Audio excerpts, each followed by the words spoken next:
This is my Fiat 124 Spider and I'm going to sell it. I've had it for 3 months. I've had great fun. I've done 5,000 miles. It's 2 owners, me being the second owner, and it is gorgeous. I'm going to take you for a drive, but I've got to give it a clean first. Luckily, I've got myself a volunteer hooverer.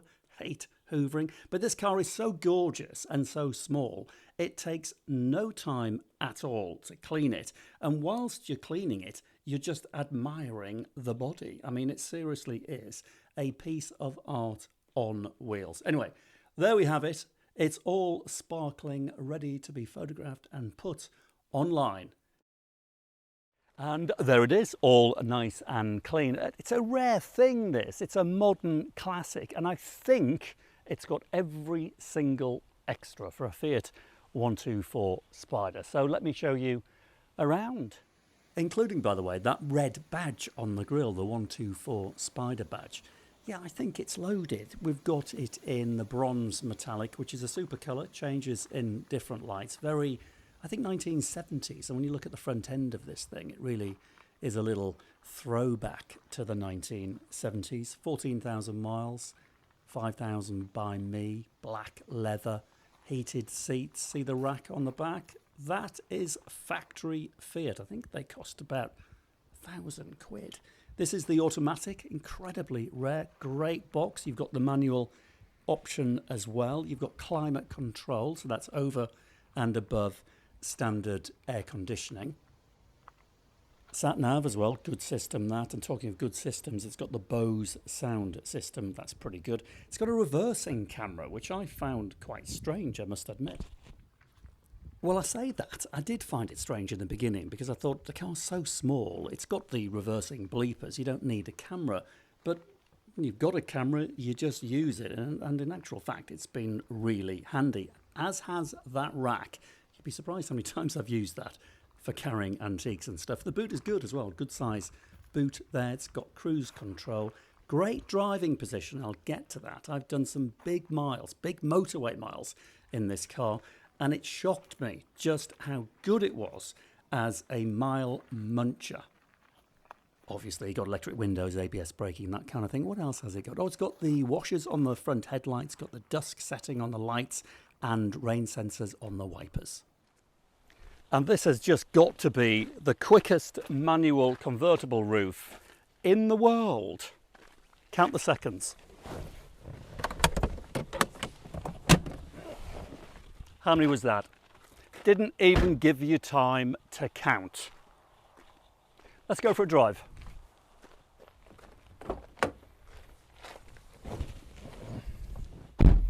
Push button start.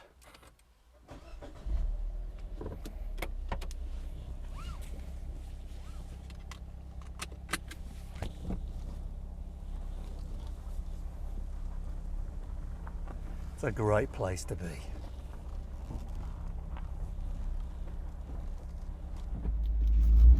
Okay, well, the first thing you'll notice, well, I did anyway, in this car, is the automatic gearbox. If you go from driving something like a Mercedes or a BMW, then this gearbox will be a bit of a shock. It's very different, and it took me, I'm not kidding, 2 weeks to get used to it.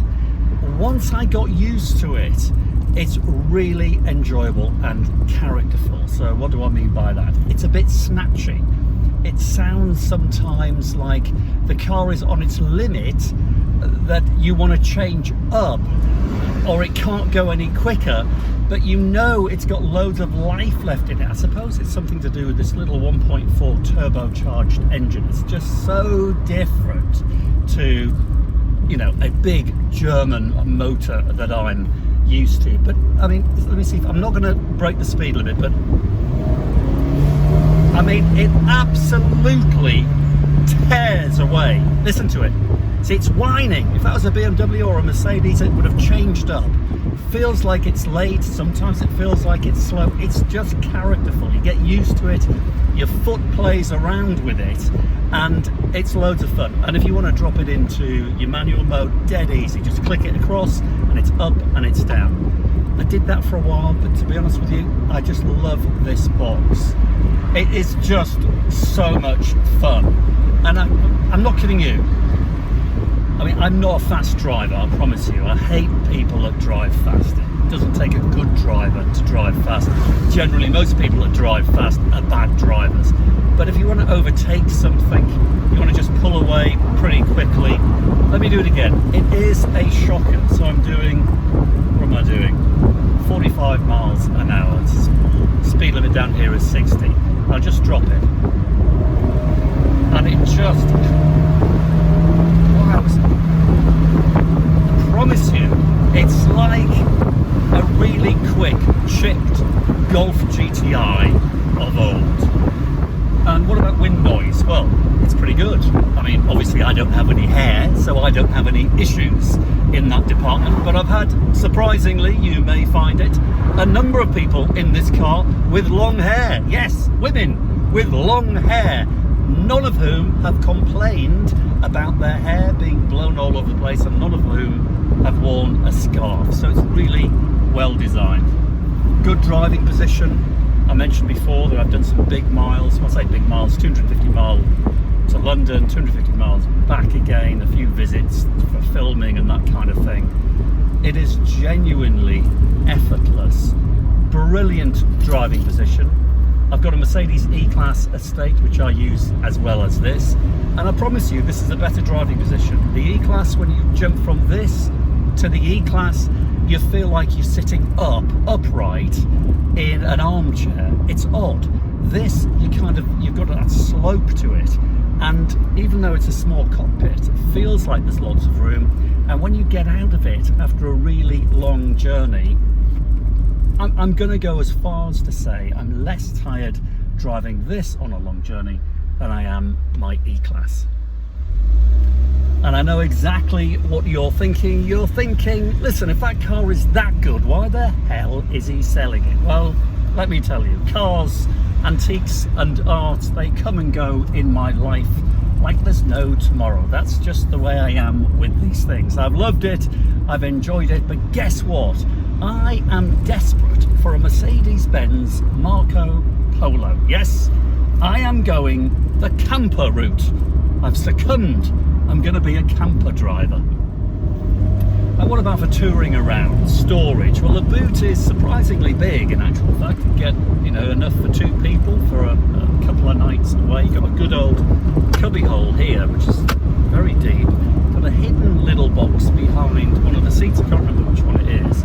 And you'd be surprised just how much room there is in here for two, not small adults. Headroom is good. In fact, what I'll do, I'll pull in, I'll put the roof up, let me pull it, and I'll show you how quickly the roof goes up too. It's ridiculous. So, can you see this thing here? That, simply that, manual lift up, over,